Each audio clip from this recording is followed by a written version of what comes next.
is presented by Botano. The game starts now.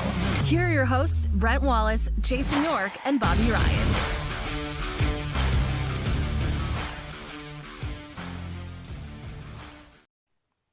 Good morning, everybody. Brent Wallace alongside Jason York and Bobby Ryan.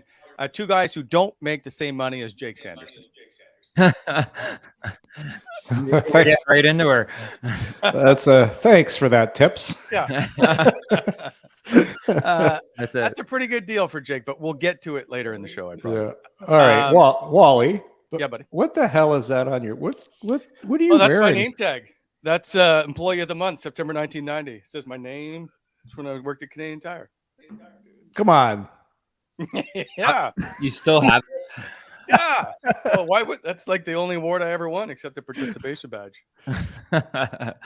Well, it's a shame you're not now. They give them out everywhere. They have 100 of them. Everyone gets a freezy and some orange slices now.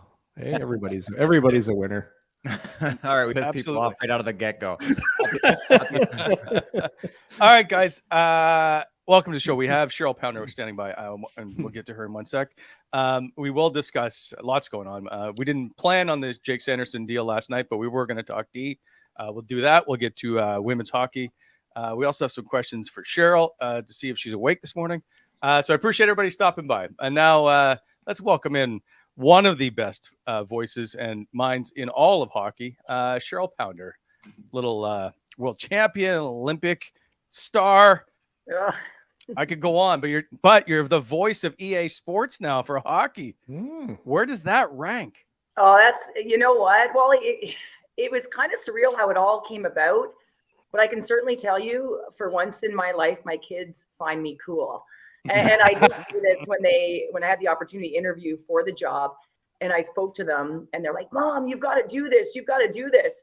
And so it fizzled out pretty quick when I started recording, and they'd come home from school and, they had to be quiet because I was sitting in a little bit of a phone booth down in my basement, and they could hear me yelling, goal calls or whatever it might've been.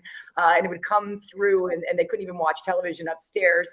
So there was that. And now, of course, with the game coming out, now I'm cool again because there's a request list for all their friends, how many games that I can get for free. So I don't even know if I get any for free, but I got to try. Nice. That's incredible. I gotta ask out of curiosity, how does that go? Send you a script and you kind of read through every single line till you get it right for them?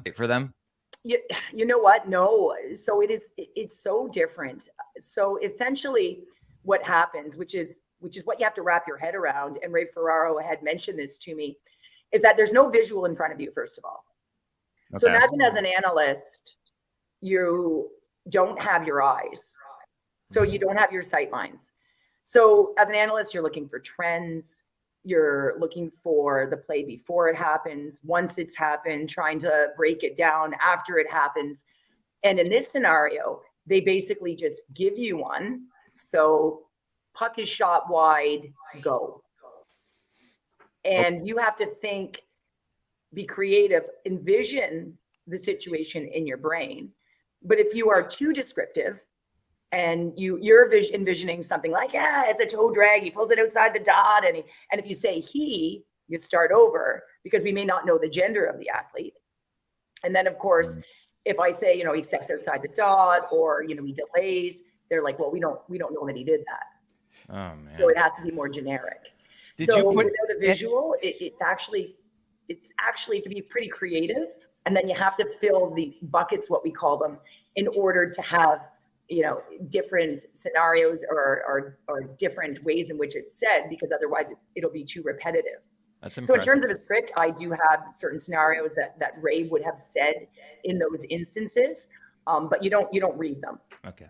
That's impressive. It's really a different way of thinking. And in terms of analysis, it's not like you're looking at something and breaking it down. You're trying to think on your feet about what that play might look like in that moment, even though you can't see it. Wow. Did you put any extra emphasis on the Sens names? Oh, I was, the way, the energy that I put into Stutzla, like you guys would have loved it. What the thing is that your energy has to match.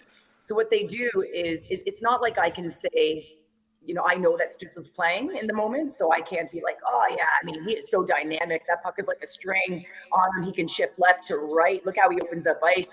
It's not like that because I can't individualize it.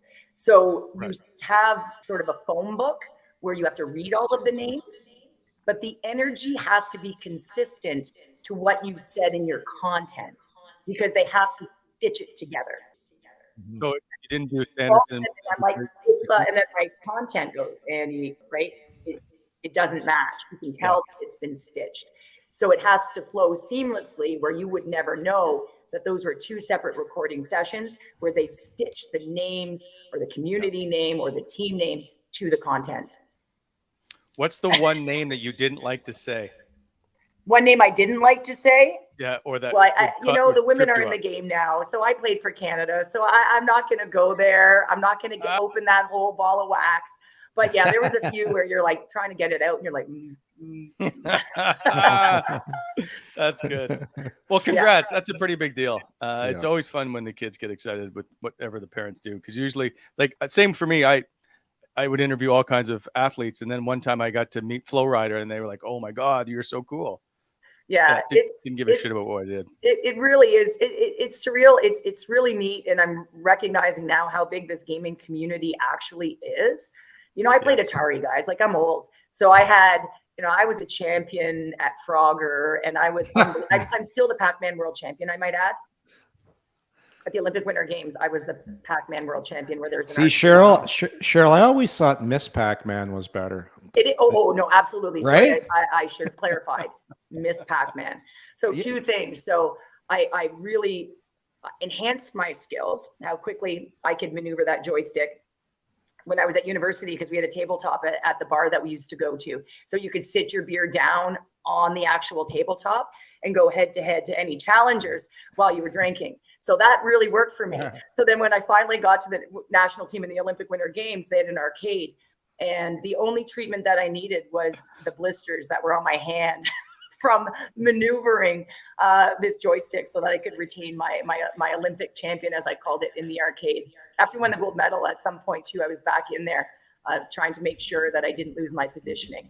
That's amazing. That's pretty good. That's amazing. That's pretty good. They actually used to have Cheryl.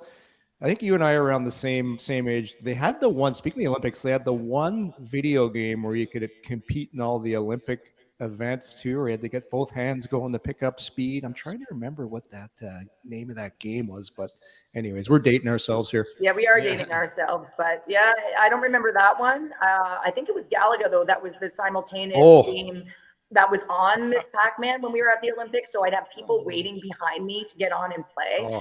I think it was Kathy Campbell Pascal's favorite game. So people would be waiting, and I'd like, I'm not giving up this machine.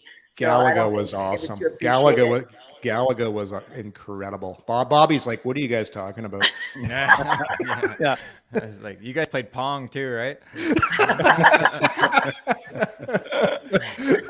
I won 4 for Bobby Orr. One of the reasons. Yeah.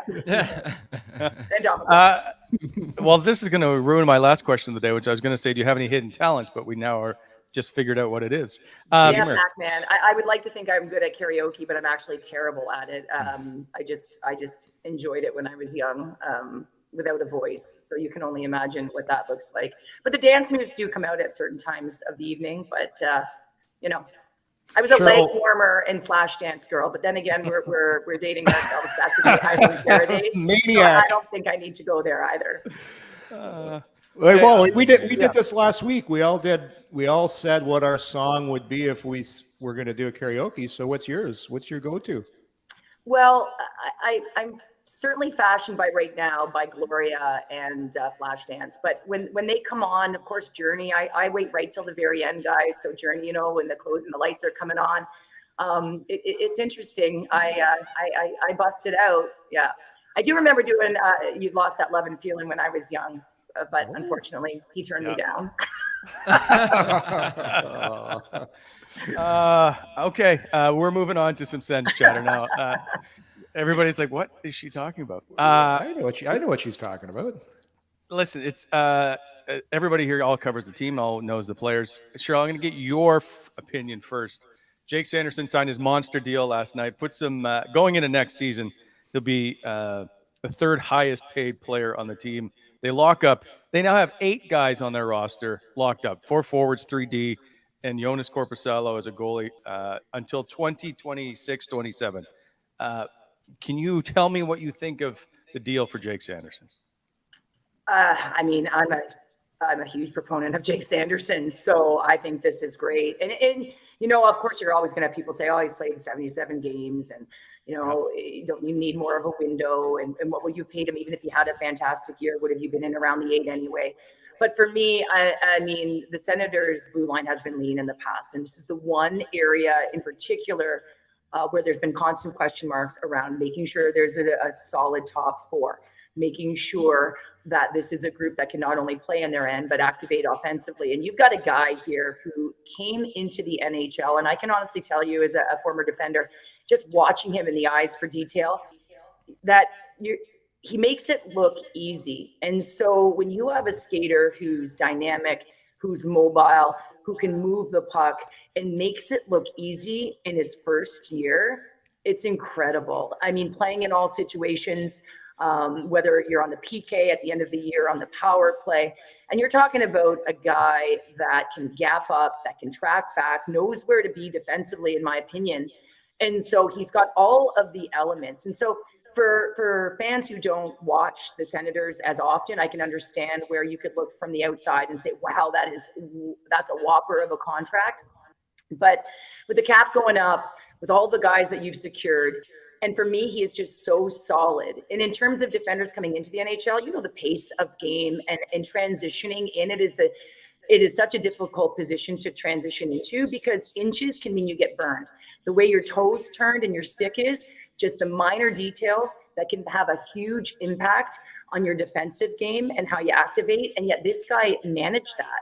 And so for me, this is a no-brainer in terms of you needed him. You needed to lock him in. I think it sends a very clear message to your room and your core that this is what we're building with. And so I think he's fantastic. And I think, you know, it's only going to be an upswing from here. Like, I mean, he came into the NHL's first time. So to me, it's only elevating from here. Yorkie, you're the second best D on the panel. Cheryl, so you did a lot of games last year. I know you watched them closely. I think you hit the nail right on the head there.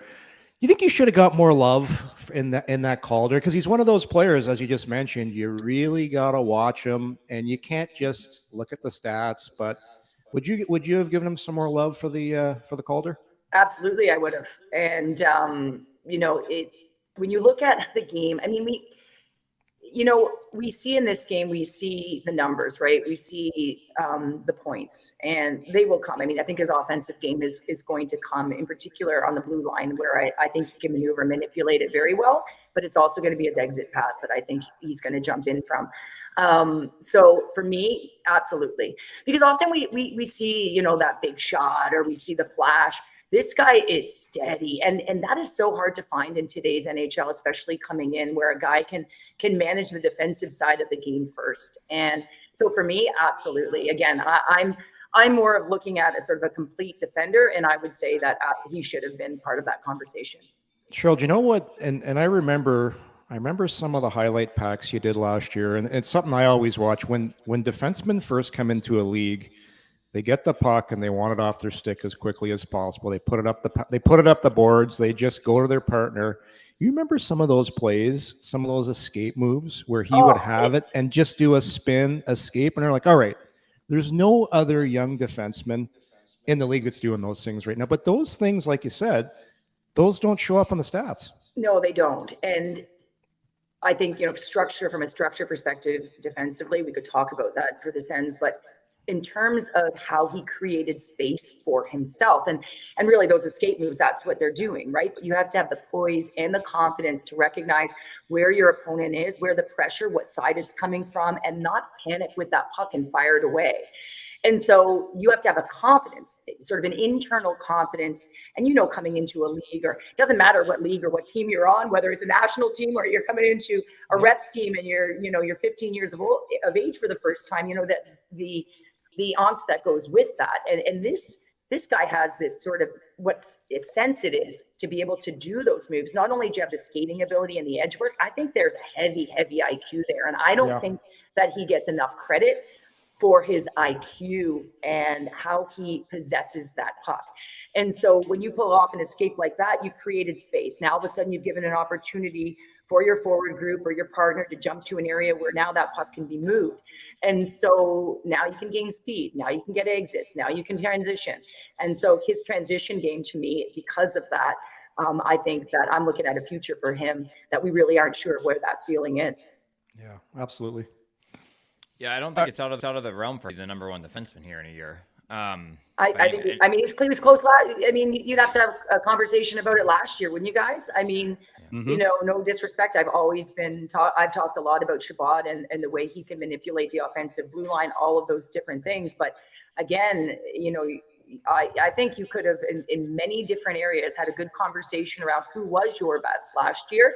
And now going into this year, with an elevated confidence, having a year under his belt, having this group, this core in front of him. I mean, get them the puck, right? Get these guys the puck.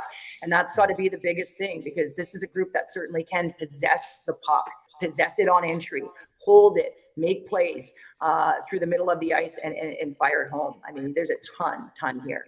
Yes, there is. Why are we so hard on Thomas Chabot, Cheryl? You know, I think expectation, don't you think? I mean, you know, anytime you sign a big contract and you're coming in with all the cloud around him like he has, and there's expectation. And let's face it, you've been on a very, very lean blue line coming in for him. And so having to do more likely than anyone should probably coming into a team. So sometimes you can try and do too much. And I think that, you know, that can happen. I mean, obviously he's a fantastic skater. I love the way he comes up the middle of the ice when he's confident, the way he can be deceptive on the blue line. But sometimes, and where I think Sanderson has been really efficient, is sometimes simple is best. And sometimes just moving that puck, seeing it, doing it, giving the puck to what and who's available, not always looking for a better option or another option. And sometimes that's the best thing. So not overthinking a play. And so for me, you know, he's an excellent, he's certainly he's a staple on your blue line. You know that you've got a strong four there. But again, it's more who's going to really drive the offense. And I think the offense comes from how you manage your own end.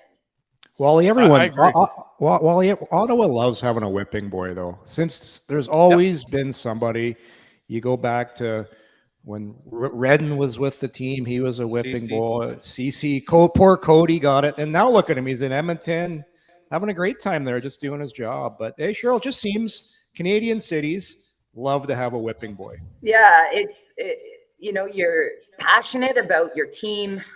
So whenever you have someone who you're relying on, and of course the minutes that he's played, I mean, you got to look at what he has done in terms of that too, and what he's been asked to do over the past few seasons. So yeah, I think there's always going to be a scapegoat, if you will. You know, everyone needs to be accountable, including him. But at the same time, I think there's typically always going to be someone. You know, in his defense a little bit, you know, there were a number of plays that I had marked last year at the very beginning and the previous season where they should have wound up as goals. So we made a play off the back that didn't really, you know, didn't turn into a goal, but he generated. So again, anyone can hit a little bit of a rut. You know, there's pressure there too, you know, Sanderson's coming in. I think there's a number of different elements where you just got to find the pieces and really be synchronous. What's the word I'm looking for? I don't know. You know, harmonious in it and find a way to work as a group together.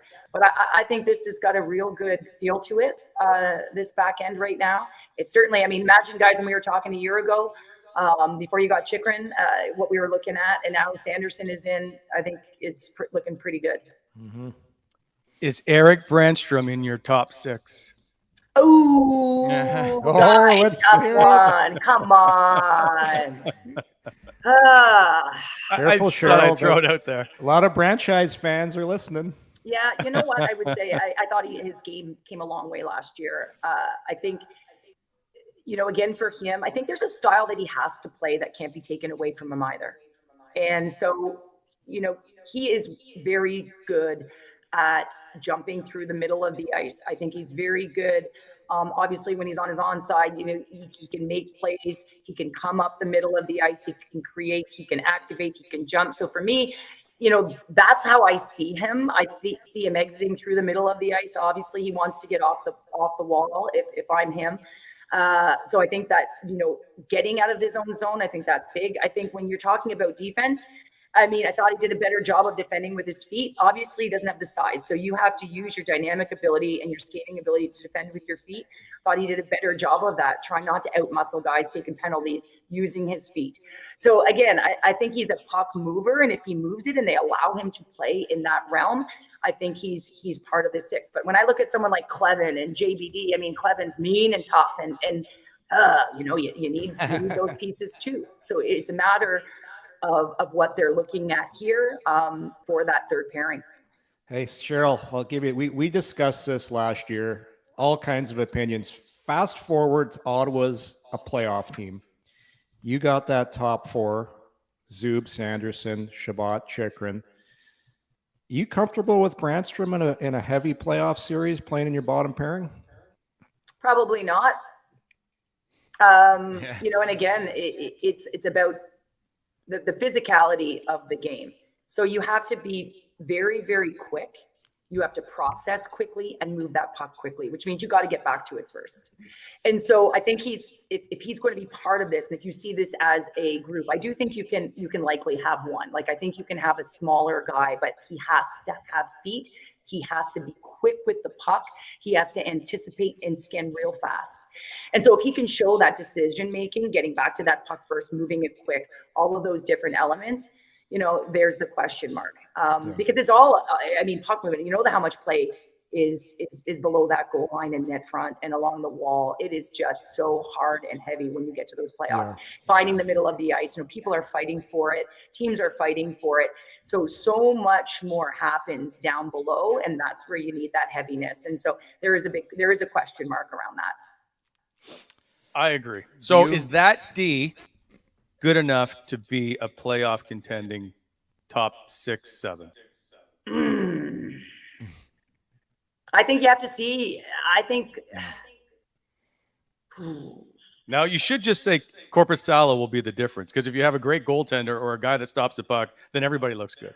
Well, yeah. Listen, guys, how you play defense matters too. And I'm not just talking about defense. I'm talking about the structure of the entire six that are on the ice. And I think that's been an issue for the Sens in the past. It's not just about, we were lean or we were weak down below the goal line. The way that they, the odd man rushes early in the year and those kind of things, tracking back, knowing who to have, the structure around the D zone isn't just the D. And so I think that's a big element in what kind of coverage there is collectively, not just in the group of six that are back there. It's got to be a whole buy-in, whether it's your center low. What are you playing to be able to protect the middle? And in particular, in the playoffs, it's critical, right? You want to push to the perimeter. So obviously, you look like a team like Vegas. You got the leverage, you got the sticks, you got the steering, you got the bodies to push to that outside, close and squeeze. And so again, I think it's tough. I think you need a little heavier D set, demanding physically, make you pay to get to the middle of the ice, leave you thinking when you get to the crease. You need toughness. You need mean. I think you need mean. Yes, because anytime someone wants to come down the middle, you got to make them think. And if they want the middle of the ice, you got to make them pay. And I think that the Senators still need more of that. Yeah. Cheryl, sorry, go ahead. We sticking on the D here, Wally? Yeah, I was just going to say, after feels like 4 years, why can't Ottawa figure out how to play in its own end? Yeah. It's a good question. I haven't been following you for a total of 4 years, so I can't go back that far. It's all the same every year. It doesn't matter. Just pick one. Yeah, and again, I think too, this is a young group that will also and has, I think, made strides in tracking back with a purpose. Because sometimes the communication is critical anytime you're tracking back and in D zone. So for me, it started, your defense starts in the offensive zone, right? So people always look at, okay, well, we fell apart once we were in. Well, I'm looking at all three zones if I'm looking at their defense, because from an offensive perspective, where are they in transition, in terms of what they're giving up. And then so we find out, we're tracking back, why are there gaping holes and guys left alone? Because they're tracking back to the same player. How often have we seen them track back to the ssame player? And so now all of a sudden down low, there's a 2-on-1 down low, guys wide open. So there's the difference between just winning the board battle and having, your second quick coming in and jumping on the puck, or there's the off the rush play. And so a lot of it to me has started off the rush. And then once they're in, everyone's scrambling. So again, I think there's 3 zones that you have to look at in defense, and it's not just the defensive end, if that makes any total sense. sense. And, so for me, I'd be looking at all three areas. And then of course, structure and communication to me is a big one. And at the end of the day, you got to still be able to play some one-on-one hockey in battle. Yeah. Something you said that really stuck out to me was, Yorkie, how many times did we show clips last year asking us to break down the D zone?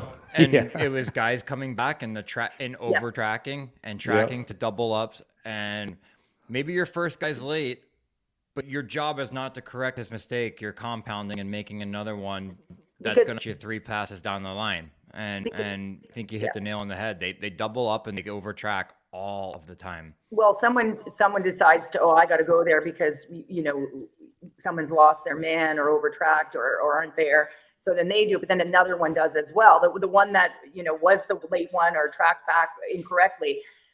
Now someone has already filled in, they've recognized, but then they jump back as opposed to using that IQ. Okay, well now I have to adjust now because someone just jumped there. And so it's breaking the ice into different areas and recognizing where's the threat and how much of a threat is it? How much time do I have to get to that player? And so for me, a lot of the plays that I marked, and once you're in zone and you don't have coverage off the rush, you're screwed because now all of a sudden they're getting a good look. They get a good shot, rebound. Now everyone's pushing for a retrieval. So now everyone's pulled outside the middle of the ice. So once you're pulled outside of the middle of the ice, you expose the middle of the ice.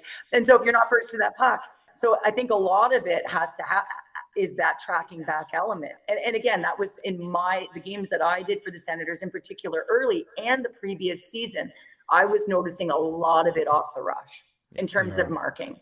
And then, once you're settled in and you get a dump in and you can, you're having pressure and making your reads, that's a whole other, structure. But for me, again, that was a big element when I've been doing games. Yeah, we talk about all the time. Bobby and I used to try and do some plays, and it was amazing. You mentioned the middle of the ice. Like it just seemed like I hate man on man. So many things can go wrong in man on man.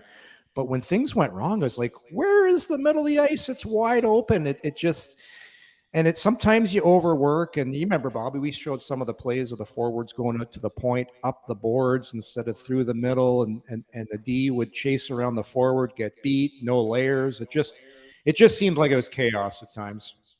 And you know what it's like when you're in the pressure cooker. And, I always say to my young athletes, actually, like you can over try, because sometimes you're over trying and then you don't see. And you become a little bit puck focused. And I think that's also a product. Sometimes when we're younger too, the moment we turn our toes, veterans in this league are smart enough to recognize where those holes are and those seams are. So just the positioning of our feet matter. So where we're seeing, how are we set up and how are we looking at that coverage when we're off of the puck? So when we're not on it, how are we looking? How are we watching? Where's the placement of our feet? And so again, all of those things, the stick positioning, leading with that stick and how we're taking away a seam. So all of those things as opposed to tracking to one side of the ice. And just because you're getting drawn in a little bit. And in this game, in this fast-paced puck-moving game, which is just so fast nowadays, you make these little mistakes where you've overcompensated or undercompensated, and these athletes, these players find those holes, and it winds up in the back of your net. The Sens obviously, didn't get the greatest goaltending to start the year. Health, of course, is an issue, but so you didn't have a goaltender that could come up with those point blank saves, which a lot of the time it was pretty glaring that, the ask was tough too when the coverage is lost and they're sitting in the slot for a point blanker. So brings us exactly to go, because we can talk about the most boring position in the defensive zone forever. But we were wondering, and we've talked about it a little bit, but to get the expert opinion, what do you think of Salo? Is he the answer in net for the next 4? Is it 4 years, 5 years? I think he's I'm going to got let you know the first 10 games into the season, guys. yeah, it's a wait and see. You need to start, man. You need to start. Oh. This group needs a start. It needs consistent goaltending. Yes, you need one to be stolen every once in a while, but you need consistent goaltending. I think you've got the firepower there that you can put pucks in the net. So, just consistent goaltending, consistent, solid. And I guess that's the big question for everyone. But if you look down the stretch with him, he's coming off some pretty big numbers down the stretch. So here's a guy that's feeling good about himself. Now you're looking at a tandem with Forsberg. They know each other. That's a good thing. They can push one another. But again, I think the biggest piece here is the start. And so for a goaltender too, you get a good start. The fan base is in it. The community's in it. You're feeling good about yourself. The team's feeling good about themselves, because I don't think there's anything that could make a goalie or this team more anxious is a bad one, right? Because we know what's happened the last 2 seasons. And now these guys are getting older. They're maturing. Like you mentioned, you've got Stützle there. I love him at center. I got to say the best, not the best thing. You never want to see injuries, but I don't know if he ever would have been put in the middle had you not had those series of injuries. So, how a misfortune creates an opportunity. I think it was a great opportunity to see him there, because he can go east, west, north, south now. He's just not pigeonholed to north, south. So for me, they're all maturing. Yeah. So I think their possession, their reads, all of that's going to grow. So it's time. Like, it is time. Let's face it, guys. This meaningful hockey word, that's no, right? No. Like, that's bullshit, right? Sorry, pardon me. Right? Like, no one wants to hear it anymore, right? Yeah. Hey, so again, Cheryl, is it playoffs or bust for this group? Yes. Probably. Yeah. Meaningful games. Like, because you're there, right? Now you're there on paper. Yep. Right. Yep. Right. And that's a tough Atlantic division. Yeah. And that is the one question mark, right? It is a tough division. But this is, this is why you play. You battle game in, game out. Like, there's no freebies anymore. Like, you got to come to play, and it's hard. It's hard to bring it, the grind of any schedule, and it's a tough schedule. So again, it is those habits, and you're not going to have it at all times. But when you have structure in your D zone and you have creativity in the offensive zone, I think this is a team that has to choose to possess that thing and make a difference there. So again, I'm looking at a team that absolutely. I mean, I said they were going to be a wild card last year. I said I thought that they were going to grab the wild card last year. So I think that they should push for the playoff spot. They should, for them, the fan base, they'll be extremely disappointed if it doesn't happen. Yeah, I'm with you. Agreed. I'm with you all the way. Last question before I want to move on to the new PWHL, and that is Tim Stützle, for you, one of the top 5 most exciting players in the league to watch? Whoa. Well, just to watch. I love watching him. Because I'm fortunate that I do predominantly the Senators games. And of course, I mean, Connor McDavid is unbelievable, and and you know what you're getting. But with Tim Stützle, we don't know that ceiling, we don't know, like, what's he going to do next. And the area of the game that I thought he improved in this year versus last was moving it a bit earlier when the time presented itself. Sometimes I thought the play would die on his stick because of the extra play or the extra move. This guy can open up space. He can shoot the puck. He's physical. He's got that the bite to him, right? Like, he doesn't want to take any crap. I love watching him play because of his creativity and his dynamic movement on the ice. And so I think as he grows and matures and continues to, change the speed, pull back to create the openings a little more, like all of those things. I'm just, the world, he had 90 points last season. So what's it going to be this year? Right. Yeah. And I think playing with the lineup that you have, whether it's Tarasenko, I'd probably leave. I have to massage that a little bit. But you know, we've got the what? power play numbers. You know, like I think there's the world is his right now, and he's earned it. He works hard, and again, like I said, I really enjoy him in the middle, like watching him in the middle versus the wing. And of course, he needs work in the dot, but he's got Giroux for that. Yep. So wait, you wouldn't put Tarasenko with him? I don't know. I gotta listen, guys. I took the summer off. I've got the lineup in front of me. I got massage. I got to figure out, you know, what I think about a sniper. I think about, is it too much puck on one line? Is it, you know, all of those different elements. I mean, he's a sniper, right? But again, I think there's things that need to be looked at because chemistry matters. And so you have to figure that out, right? Chemistry matters on a line, and you know, tendencies. And every top six is going to change on the fly all the time. Oh yeah. Yeah. So I can't. We can lock them in wherever we want, Yorkie. It doesn't. I'm intrigued. I'm fascinated to see who's going on first for the power play.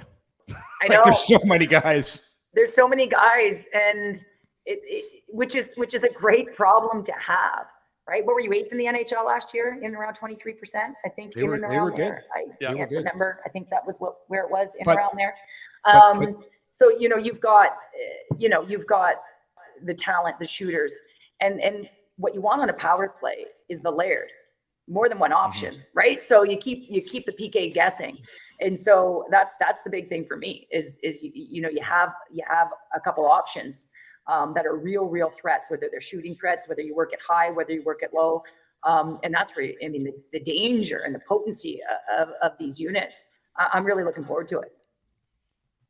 The Ottawa Senators 23.5. They were 8th. Okay. Also like to point out, because people are going to yell at us, Jonas Corposello has a 5-year deal at $4 million per season. 5 years. Okay. Yeah. So we're moving on. And something near and dear to your heart. Finally, it looks like we now have a unified professional women's hockey league that was announced. Ottawa being one of the top 6, if people haven't been paying attention. Toronto, Montreal, along with Boston, New York, and Minnesota. Cheryl, can you put this in perspective? We've heard of women's hockey pro players before. This is different. Oh, guys, it's so different. We've been waiting for this. Honestly, this is like, I said to someone, I looked up at the stars and I just went, yes. Because for so long, we talked about what it would look like. And for so long, these athletes haven't had an opportunity to play day in and day out and have it be their profession. And so now that they have an opportunity and the resources to train together, which is a huge one, they have a CBA, and grow the game and have it be visible, have it build a brand in the community and give it an opportunity to be successful. And so for me, I am happy. I'm thrilled it went to Ottawa. And, you know, I've had questions around the different teams and the locations that were chosen.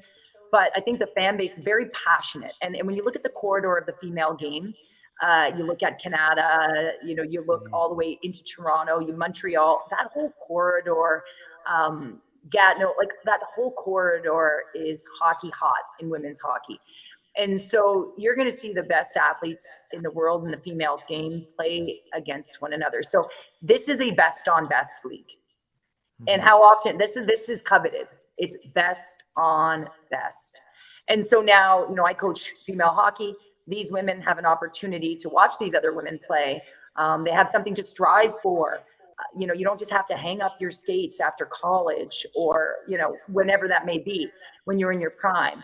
And so I think this is just going to foster the development. I think it's going to foster registration numbers at grassroots levels. And it's been a long time coming, guys. And real proud of this moment. Proud of all of sort of the alumni, like some of the Angela Jeans of the world and the Geraldine Keeneys and Cami Granados who had the courage and a vision to just play because they loved it. And now we see it happen. So to me, I mean, I can't really put it into words because I couldn't do it justice. Yeah. Cheryl, pretty smart too, the way they're doing it. Like I like with a little less games, supply and demand, make the people like that restaurant that's always busy. You want to get in, right? So I think this is very smart to go with a smaller schedule and start off like that. Like, what are your thoughts on that? Yeah, I agree. And I also think the venues are important for these women. So, they're not necessarily going to be in home. Their home may not be in an NHL facility, but enough 3,500, 5,000 seaters, get the vibe going in there, get the vibe going. And then they'll have neutral sites where they may have a doubleheader with an NHL affiliated team or a high marquee event, if you will, like the All-Star game or the Winter Classic. And so, now all of a sudden the eyes are on them in a different light and utilizing the platform that provides. So I like that there will be off-site or neutral site games, but in terms of their home games, they are at these venues where people can come in and you hear the energy in the building and the vibe, because a lot about the game is our fan experience, right? So when you walk into a building, and whether it's World Juniors, like it's a lot different when it's in Halifax in terms of the environment and the setting versus when it's in Europe, it just is, it's different. And so I think that in order to grow the game, it has to be marketed in a way in which the people who come in don't just see the hockey, but they see the energy that it's providing. And so for me, the venues are really important too. Absolutely. Do you worry about attendance right away or after the first initial surge? So what you need is people to finally support this, right? Everybody's been asking to get behind it. And so now we need to see people get behind it. Is there at all a concern about maybe how long it's going to take to make this profitable? Oh, absolutely. I think, I played female hockey for years, and I remember my first world championship in Lake Placid. I could look out and say, "Oh, there's my parents. Hi, how you doing? I know where you're sitting. I know we're playing the United States for the gold medal. Love you." That's just a reality. My last world championship in 2007, standing room was gone in Winnipeg. So, it does take time to build your brand.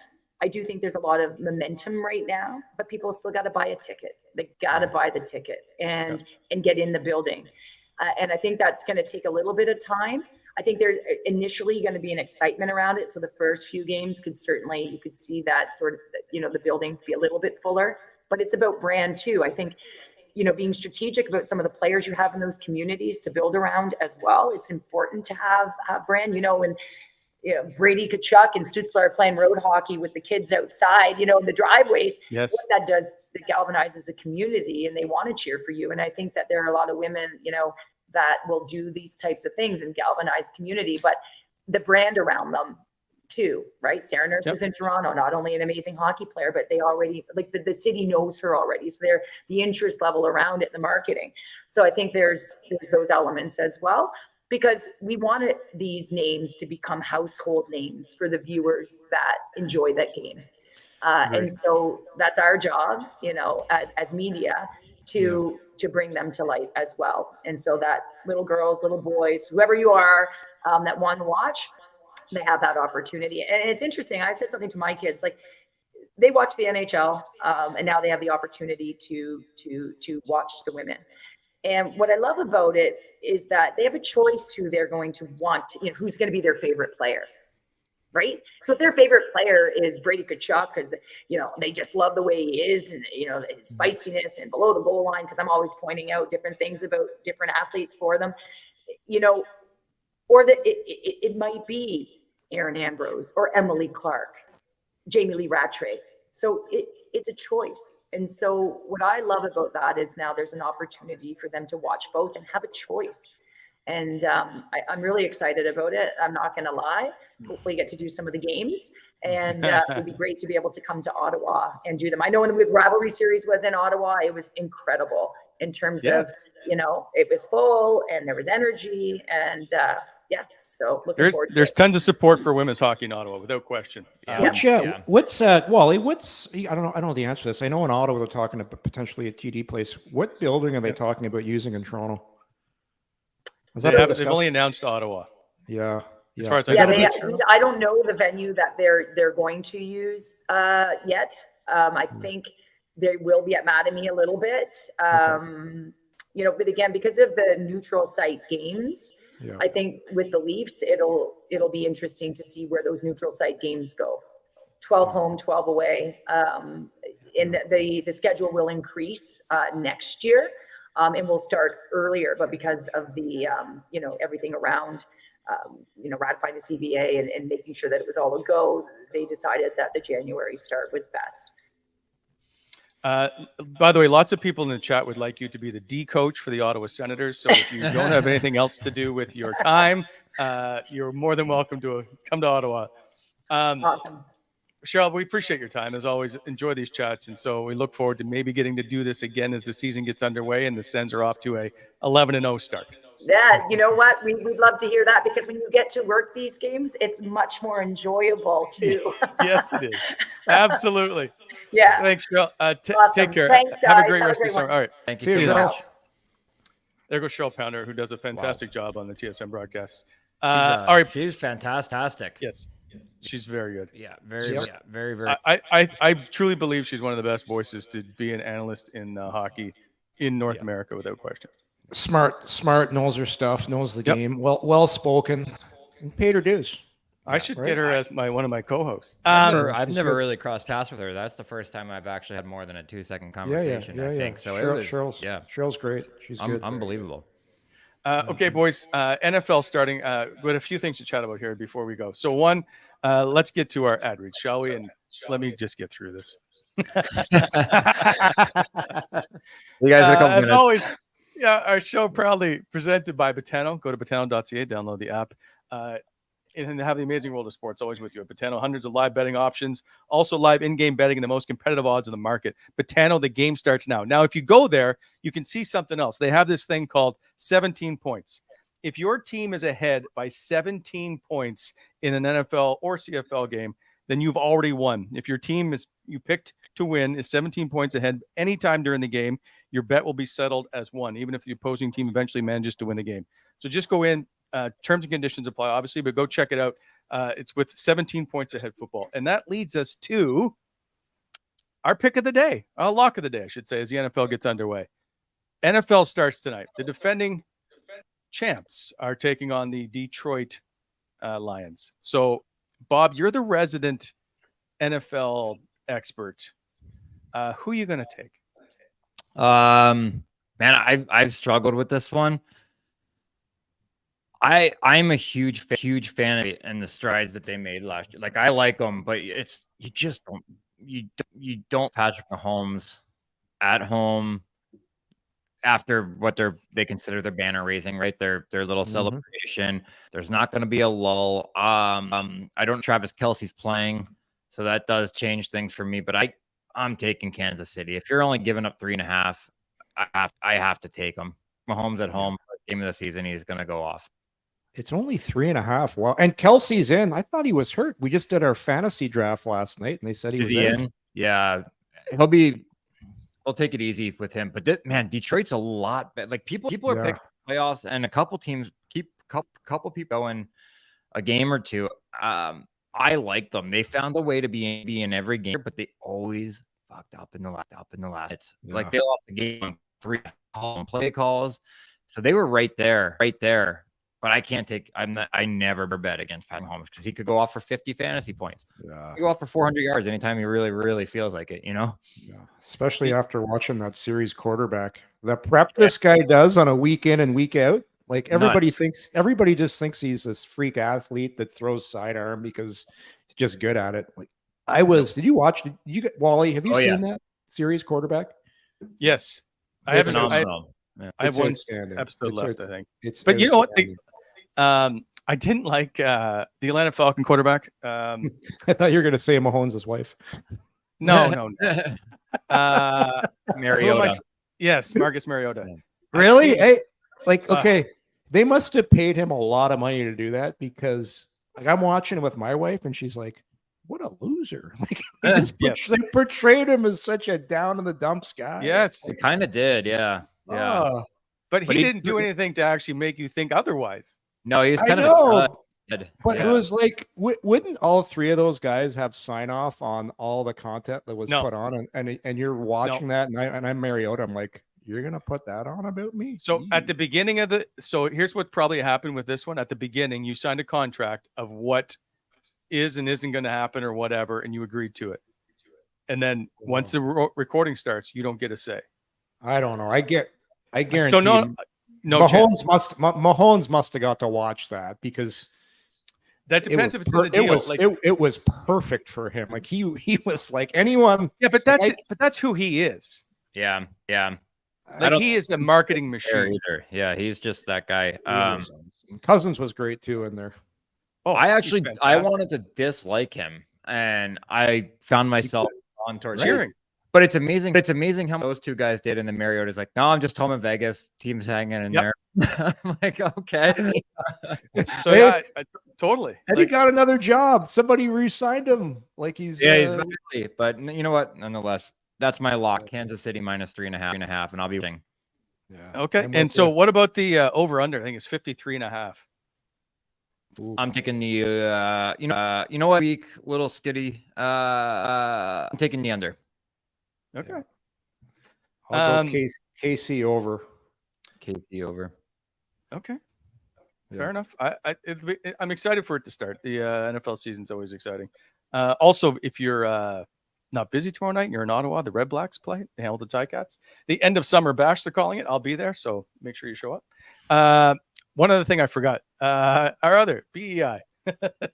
So excited to get to the NFL today. This show proudly presented by BEI, Brannstrom Excavating Inc.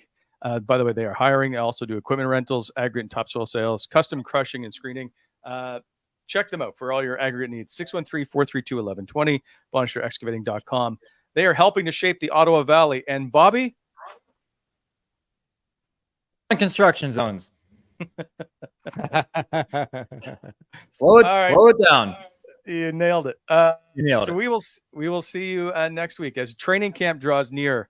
Hopefully Shane Pinto news is around the corner, but I'm not too excited about that. I think this one goes into camp, if not the start of the season. I think so too. Yeah. I think so too. Okay, I'm off to find Jake Sanderson and see if he'll buy me lunch. See everybody. Take care. I got about 3 minutes to get out of my house. The real estate agents I can hear them all around. So broker, wish me well, guys. Tell Sandy I got a nice house for him. See you, boys. Thanks, everybody. Coming in Hot is brought to you by Botano.ca. Please hit that like button and subscribe to our channel to never miss an episode.